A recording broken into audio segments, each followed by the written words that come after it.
welcome.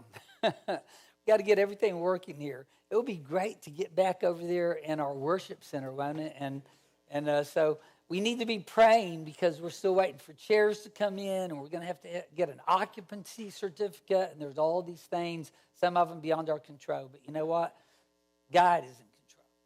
And that's why we're here today, because we believe that. We're going to start a new series today called Game Changers. It's going to be going pretty much through the summer.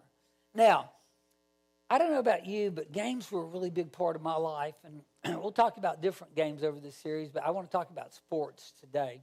So I was a soccer player, and I grew up in Brazil, so soccer was really something I loved and I was pretty good at it. And when we moved back to the United States, I still remember I was on my senior year, they didn't even have soccer in the high schools. That's how old I am. And I was in Texas, but there were some club teams, and I played on a club team, and we played for the city championship, and we won 2-0, and I scored both goals. And I could tell you in detail every part of how I scored those goals. And unfortunately, as I got older, my life stage didn't allow me to continue to play soccer. And then as I got even older, my body didn't really allow me to keep playing soccer unless I wanted to get injured. But that's okay. I just started living vicariously through professional sports teams. And of course, I'm a Dallas Cowboys fan, so I can also say I started dying vicariously from professional sports team. I'm jealous of like Wes Aubrey. You know, he wears these Kansas City Chiefs, jerseys to church even. I mean, what is that about? And they, don't feel sorry for them that they lost last year. They won 2 out of the last 3 Super Bowls. Or a couple years ago, Dave Menz, boy, he loves Michigan, and they had just won the national championship, and I drove up out in the parking lot, and here Dave is coming to church with a Michigan Wolverine shirt. And I'm like, I rolled down my window, I said, oh, you're just bragging now. And, but I just kind of keep following sports. And so I had a really good weekend last weekend because the Dallas Stars were playing Winnipeg, and they were playing them in Game 7. And I got to see Thomas Farley score the winning goal in overtime. And then I got to watch the Oklahoma City Thunder beat the Denver Nuggets in Game 7. And now they're ahead 2-1 in the finals of their conference. Now, if any of you watch basketball, they took the night off last night. They lost by about 45 points. That was a joke. But you know what? I get into all this. I'm a Scottie Scheffler fan. And so Scottie won the PGA championship last week, and I'm so impressed with him because he had 6 bogeys in 4 days, and after every bogey, or more than bogey, he followed it up with a birdie. Now, I don't know. What does that really matter? We get so caught up in games. But this stuff is going to mean nothing somewhere down the road. Nothing. And I just want you to know, though, so does making money mean nothing. Worldly success is going to be nothing down the road. Fame will mean nothing down the road. Popularity and pleasure will do nothing to get you into heaven. And the enjoyment you get and the pride is fleeting. And so we want to talk about what is really a game changer. Because a game changer isn't sports or money or the things that the world thinks about. There's a song out there called Wind in the Wings. And, you're the wind in my wings. And Bette Midler is one of the ones that sings it. And it basically says, you were content to be in my shadow. You were content to walk behind me. And you were content to let me get all the glory, so you're my hero. Now, how do you like that? Her hero is somebody that lets them shine, they get back in the background. And, I think that's what most of us want, is somebody that will just help us shine. Now, is that what it's all about?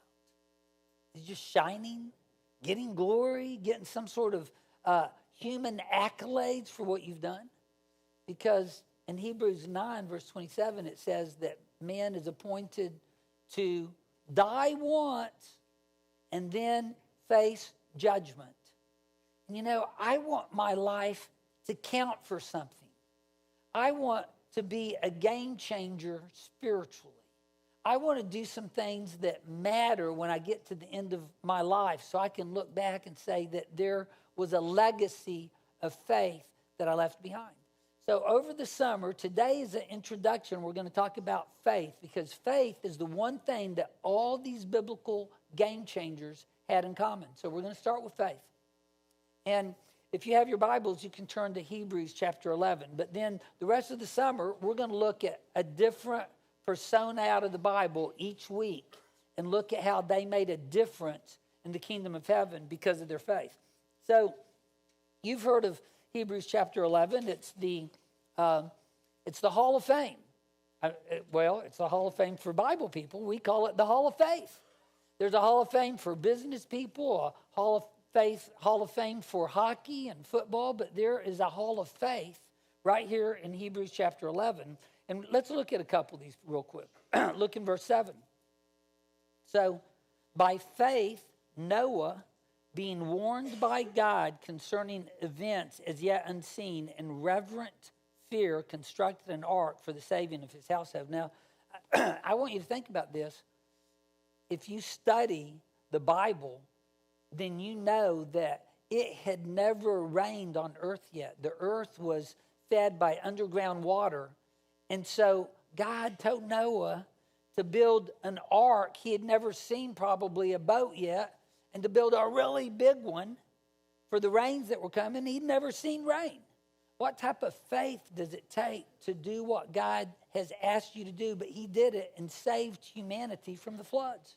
And then we can look right here in verse 9. By faith, verse 8, by faith, Abraham obeyed when he was called to go out to a place that he was to receive as an inheritance, and he went out not knowing where he was going.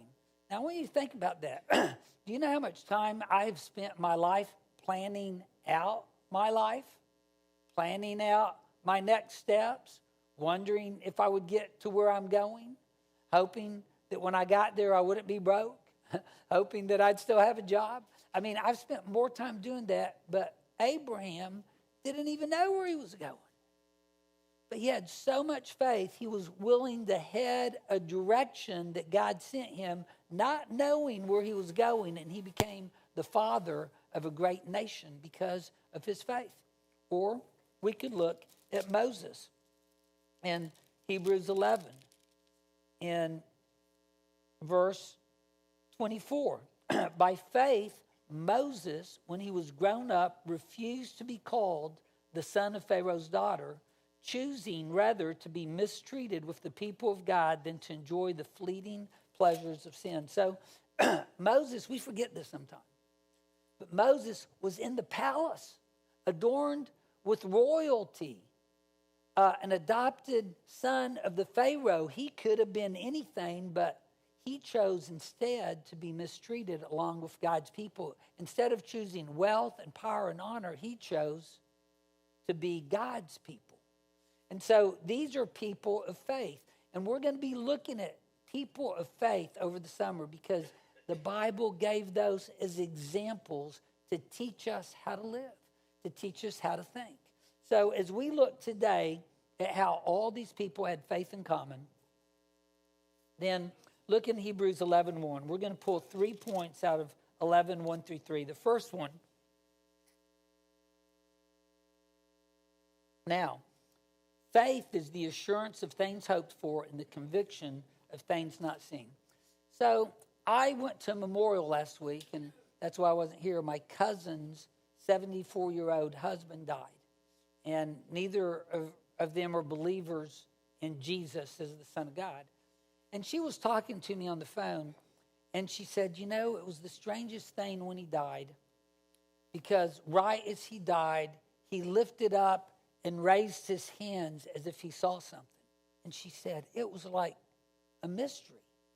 Now, I don't know about you, but I've been at a lot of bedsides when people passed away. I have conducted a lot of funerals, and I'm going to tell you that sort of story is a mystery, but it's not very unusual. I told my mom that, and she said, well, that's what your grandfather, my father's father, O.T., did right as he passed away. He raised his hands, and I've heard other people call out to loved ones almost as if they've seen them. And you've heard stories of people that were medically dead and came back unexplainably, and they have stories of an afterlife, of something they saw. And so don't ever think that there is not another world after this world. It would be the saddest of all things if this is the only world we have, because it's full of suffering and pain at times. And only a very small percentage get all the rewards in this world.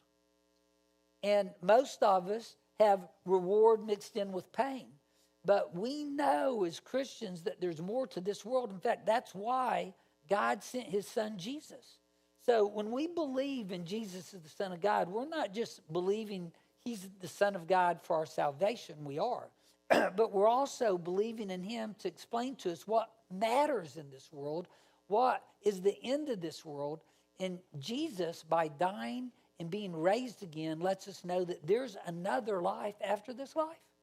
In 1 Corinthians 15, verses 3 through 8, Paul, he says this. He says, he appeared to Cephas after he had been raised from the dead. Then he appeared to the 12, and then he appeared to 500, and then he appeared to me. So we know there's evidence, by the way, even outside of the Bible, that Jesus was a historical figure. And even historians outside of the Bible will report some of these stories. And so we have in the Bible, in the New Testament, a collection of the people who walked with Jesus, heard from Jesus, saw him after he'd been raised from the dead. And so we don't have blind faith.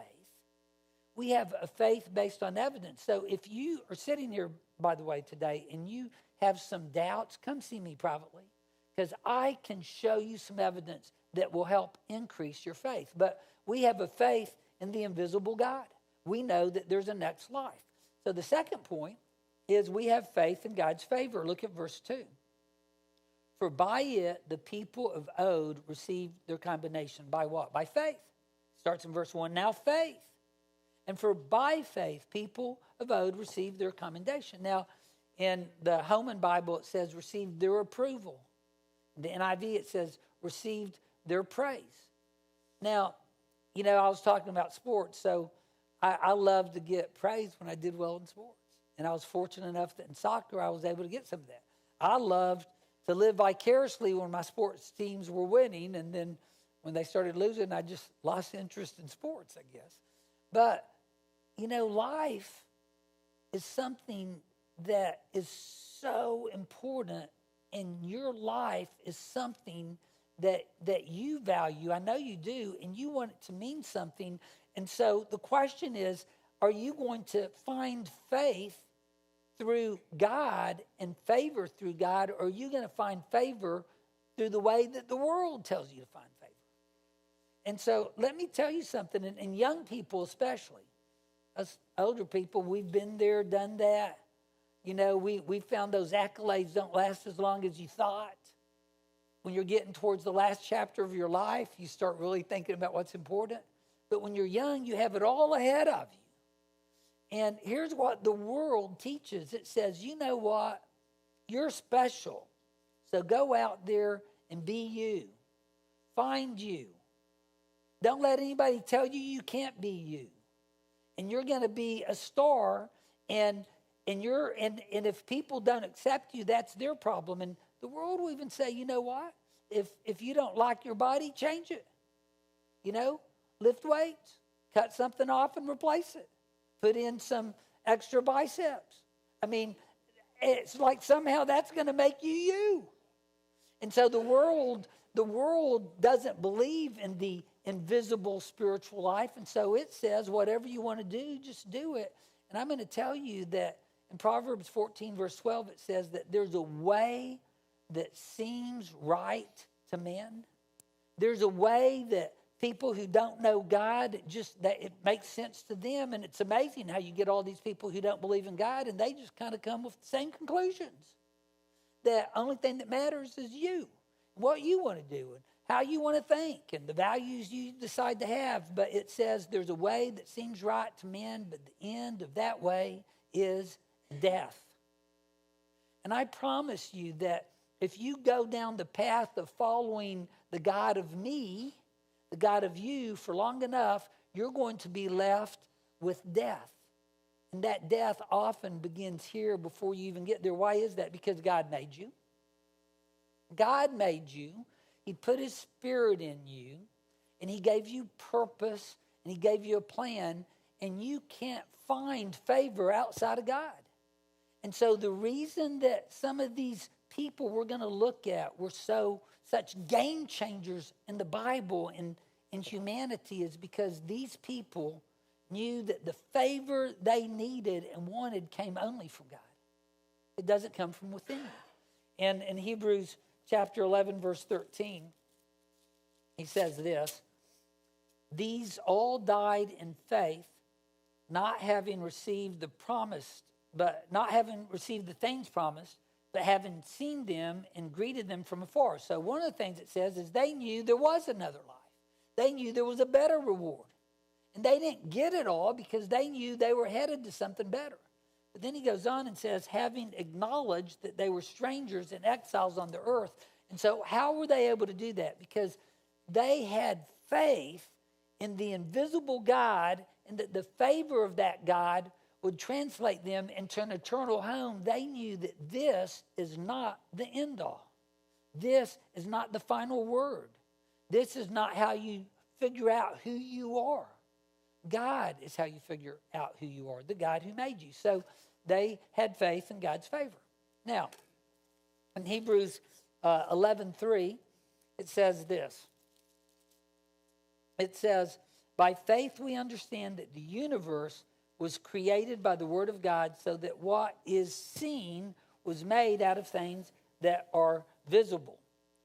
Was not made out of things that are visible. So what we see, the Bible says, was not made out of things that are visible, but we're made out of invisible things. Now, we know we're made out of a collection of atoms. You can't really see atoms. I can see Mike here. I see his beard. It's about this long right now, you know. But that beard's made out of a whole bunch of hair atoms, I guess. Now, here is like sort of a school diagram of an atom. There is something really off on this diagram. Is anybody smart enough to tell me what it is? There's something completely, and we see this in school. Let me tell you what's off. It's about right. It has protons and neutrons, which form the nucleus, and these electrons orbiting around the outside. Let me tell you what's wrong with this. It's totally not to scale. It's not to scale. And so you research this. I went and measured this. It's almost 2 inches. Did you know that if it was to scale, that these electrons would be 3 miles out rotating? 3 miles out. I'd need binoculars to see them. And did you know that you're made out of atoms? And if I pulled out my calculator and to find out, and all that's air, by the way, in the middle. And so I pulled out my calculator and found out that you are 99.99% air. Now, that doesn't work real good when I try and hit my golf ball around a tree. Everybody keeps telling me, oh, it's mainly air, and I keep hitting the branch. But why is it then that you'd think if I went and grabbed at Mike's beard, I couldn't, I'm tempted to go pull it, but I don't think if it's all air, I'd just miss it, wouldn't I? But why is it that we see flesh and blood? Well, I'm going to tell you why. There is a force that holds this together, an electromagnetic force, and it also holds the nucleus together.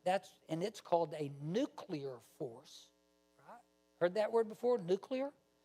And it is so powerful that it holds us together into a form that we can see and touch.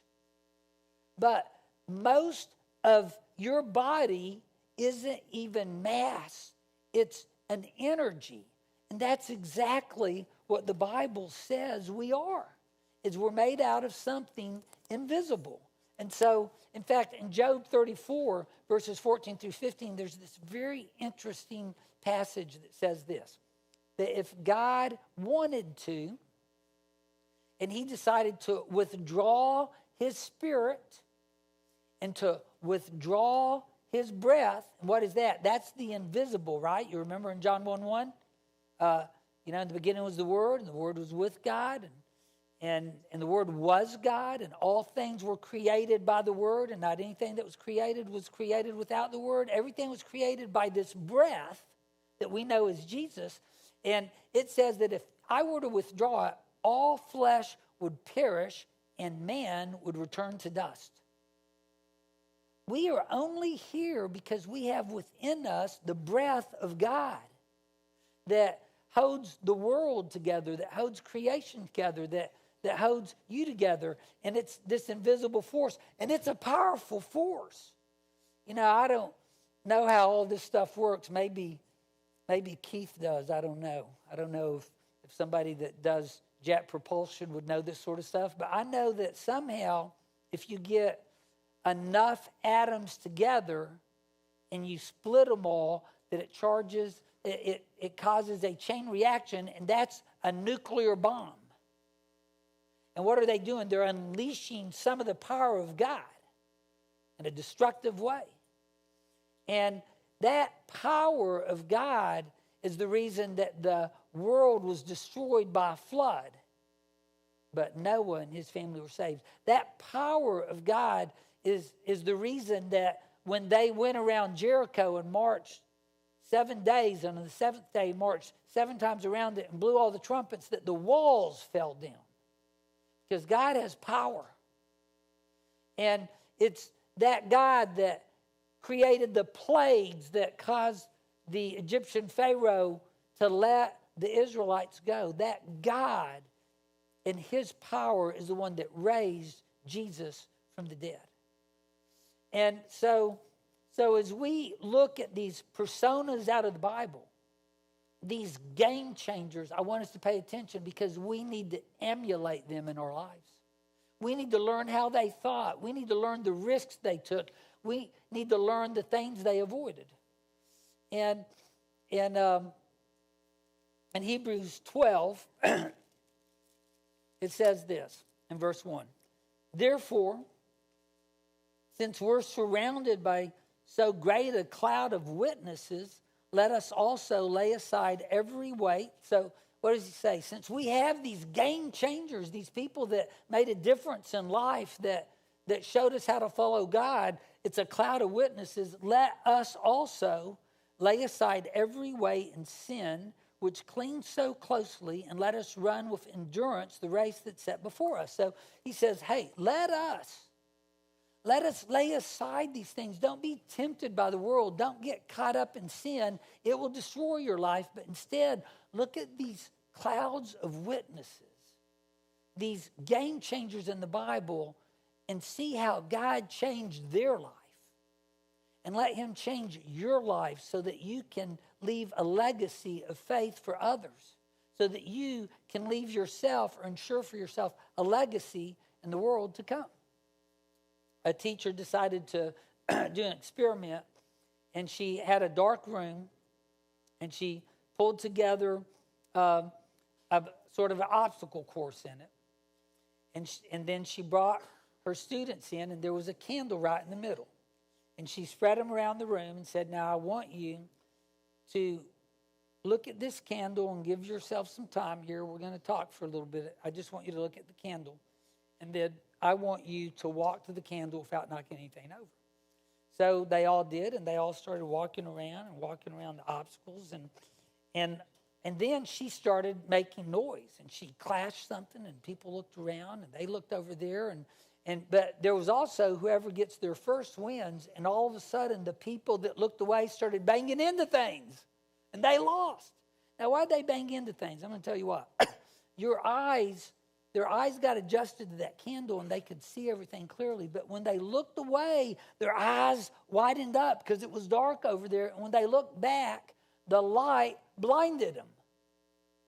And people that don't keep their eyes on Jesus get blinded by the world, and they look back and they can't see clearly.